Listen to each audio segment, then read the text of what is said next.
आम्हाला खरं तर आता रस्त्यावर उतरल्याशिवाय पर्याय कुठला दुसरा राहिलेला नाहीये आणि त्याच्यामुळं राष्ट्रवादी काँग्रेस शरदचंद्र पवार साहेबांच्या पक्षांनी ठरवलेलं आहे की महाराष्ट्रभर आम्ही आता आंदोलन करतोय। हे आंदोलन महागाई विरोधात आहे। कांद्याला योग्य तो हमीभाव मिळाला पाहिजे ह्याच्यासाठी आम्ही सगळे इथं आंदोलन करतोय। बारामती तालुक्यातले सगळे शेतकरी इथं उपस्थित आहेत। सर्वसामान्य जनता इथं आलेली आहे आणि आमची एकच मागणी आहे की कांद्याला हमीभाव मिळाला पाहिजे। डिझेल आणि पेट्रोल चे रेट वाढत चाललेत, वाहतुकीचे दर वाढत चाललेत, खताचे दर वाढत चाललेत, पण कांद्याला अजिबात भाव नाहीये। साधारण एकरी 70,000 ते 1 लाख रुपये लागतात कांदा उत्पादन करण्यासाठी, पण आता फक्त 750 ते 1000 रुपये टन असं कांद्याचा दर असल्यामुळं शेतकऱ्यांची खूप मोठी अडचण इथं तयार झालेली आहे।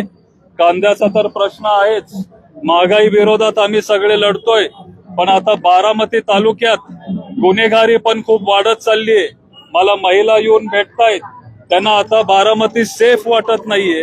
परवा मी प्रांत कार्यालयात गेलेलो, तिथं मला काही महिला येऊन भेटले की अहो दादा, ही साहेबांची बारामती म्हणून, आदरणीय दादांची बारामती म्हणून ही बारामती ओळखली जाते आणि दादांची ही बारामती असल्यामुळं आम्हाला इथं सेफ वाटायचं। त्याच्यामुळं आम्ही खरं तर इतर आमची गावं सोडून, काही महिला तर पुण्यावरून इथं बारामतीत आलेत कारण त्यांना इथं सुरक्षित वाटायचं, पण आता तसं ते वातावरण इथं राहिलेलं नाहीये। गुन्हेगारी वाढत चाललीये, ड्रग्स, दारू, इल्लीगल भट्ट्या, हे सगळं प्रकरण इथं वाढत चाललंय। आम्हाला आता रस्त्यावर उतरल्याशिवाय कुठलाही पर्याय राहिलेला नाहीये। त्याच्यामुळं आम्हाला आता हे आंदोलन करावं लागतंय। तुमच्या माध्यमातून शासनाचं लक्ष हे या सगळ्या विषयांवर आलं पाहिजे, ह्याच्यासाठी आम्ही सगळे आता रस्त्यावर आलोय। पेट्रोल डिझेल टंचाई आहे, पेट्रोल डिझेल आपल्याला कुठेही ग्रामीण भागात मिळत नाहीये। गॅस सिलेंडर आपल्याला इथं तालुक्यात आणि महाराष्ट्रामध्ये मिळत नाहीये। गॅस सिलेंडरची टंचाई आहे, ब्लॅक मध्ये गॅस सिलेंडर मिळतायत, पण 4-5 हजार रुपये हे असे जे लोक ब्लॅक मध्ये विकतायत त्यांनाच तेच ते पैसे कमवतायत। हे कुठंतरी थांबलं पाहिजे। रात्री 6 ते 10 वाजेपर्यंत 2.5 महिने झाले बारामती तालुक्यात लोड शेडिंग चालू आहे। हे लोड शेडिंग पण ताबडतोब त्यांनी थांबवलं पाहिजे। परवा आम्ही ऊर्जा भवनला गेलो, तिथल्या सगळ्या अधिकाऱ्यांना आम्ही तशी विनंती केली, त्यांनी बऱ्यापैकी सगळ्या गावांमध्ये लोड शेडिंग थांबवलंय, पण आज पण काही गावं आहेत जिथं लोड शेडिंग चालू आहे। ते लोड शेडिंग लवकरात लवकर तिथं थांबलं पाहिजे। आपल्या पाण्याचा प्रश्न आहे, जानाई सिरसाईचा प्रश्न आहे। पाणी जेवढं आम्हाला पूर्वी मिळत होतं तेवढं पाणी आता आम्हाला मिळत नाहीये। तापमान, टेम्परेचर वाढत चाललंय, आम्हाला आमचं हक्काचं पाणी मिळालंच पाहिजे। आणि बारामती तालुक्यातल्या जिराईत भागातले सगळे शेतकरी आहेत, हे तिथं ऊस लावत नाहीत कारण एकतर प्यायला पाणी तिथं नाहीये, चारा टंचाई आहे आणि हे सगळे कांदा उत्पादक शेतकरी आहेत। बारामती तालुक्यात साधारण 4 ते 4.5 हजार हेक्टर कांदा उत्पादक आहे आणि इथं मी सगळा डेटा काढलेला आहे, तो डेटा मी तुमच्याशी शेअर करीन। पण तुम्ही जर सगळी गावं बघितली जिथं जास्तीत जास्त कांदा उत्पादक शेतकरी आहेत, हे सगळे बारामती तालुक्यातले ड्राय भागातले सगळे शेतकरी आहेत, जिराईत भागातले हे सगळे शेतकरी आहेत।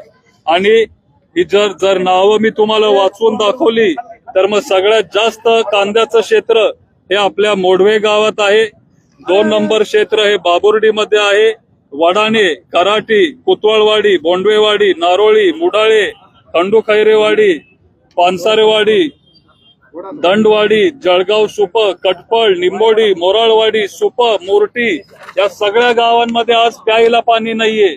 आणि हे सगळे कांदा उत्पादक शेतकरी आहेत, त्यांना जर एवढा खर्च होत असेल आणि जर कांद्याला फक्त 700 रुपये आणि 800 रुपये टनी जर मिळत असेल तर मग ह्या शेतकऱ्यांनी कसं जगावं?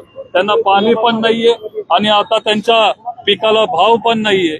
त्याच्यामुळे शासनाला आमच्याकडून विनंती आहे,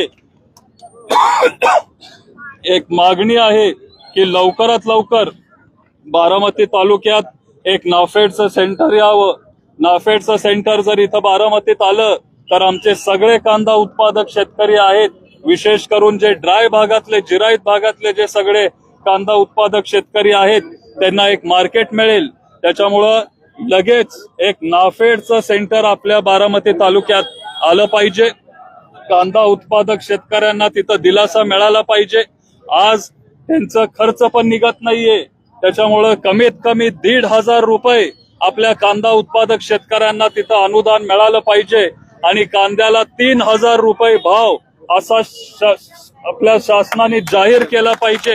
ही आपली सगळी इथं मागणी आहे. मला आठवतंय की जेव्हा पवार साहेब तिथं कृषी मंत्री होते दिल्लीमध्ये, तेव्हा कांद्याचा दर 60, 70, 80 रुपयेपर्यंत गेलेला आणि भाजपचे सगळे तेव्हा नेते तिथं कांद्याची माळ घालून संसदेत आलेले की कांद्याला आता तुम्ही सोन्या एवढा भाव देतायत. आणि हे काम कुणी केलं तर ते फक्त पवार साहेबांनी केलं, कारण ते फक्त तेच शेतकऱ्यांसाठी विचार करत आले. आणि शेतकरी नेते म्हणून जर कोणी आज देशात जर काम केलं असेल, कांद्याला चांगला बाजार आज भारताच्या इतिहासात जर कोणी दिला असेल तर तो फक्त आणि फक्त पवार साहेबांनी दिलेला आहे, कारण तेच शेतकऱ्यांचं हित इथं बघत आलेत.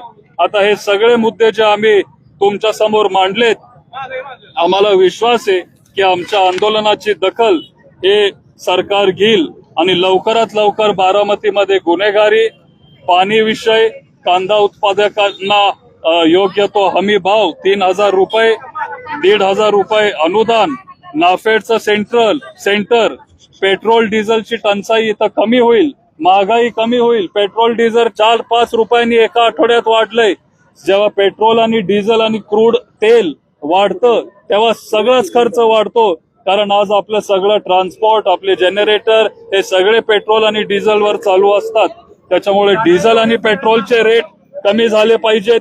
साधारण काँग्रेसचं सरकार असताना पेट्रोल 50-60 रुपयावर होतं, आता ते 100 रुपयाच्या पुढे गेलंय आणि पेट्रोलमध्ये पण तिथं दर कमी झाला पाहिजे.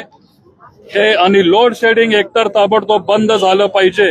हे आमचे सगळे इथं मागण्या आहेत.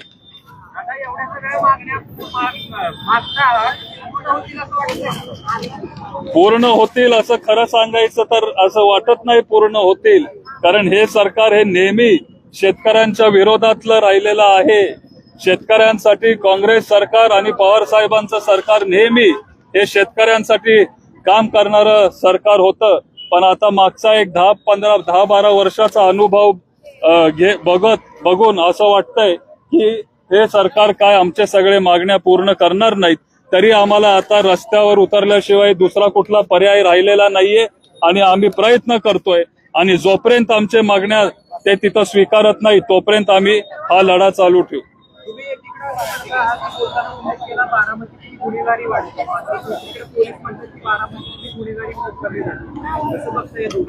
अहो, पोलिसांचं काम आहे गुन्हेगारी कमी करणं. ते स्वतःहून तुम्हाला सांगणार नाहीत की गुन्हेगारी वाढत चाललीये, पण तुम्ही जे लोक आहेत, बारामतीची जनता आहे, त्यांना तुम्ही जाऊन विचारा, तेच तुम्हाला सांगतील गुन्हेगारी वाढलीये का कमी झालीये.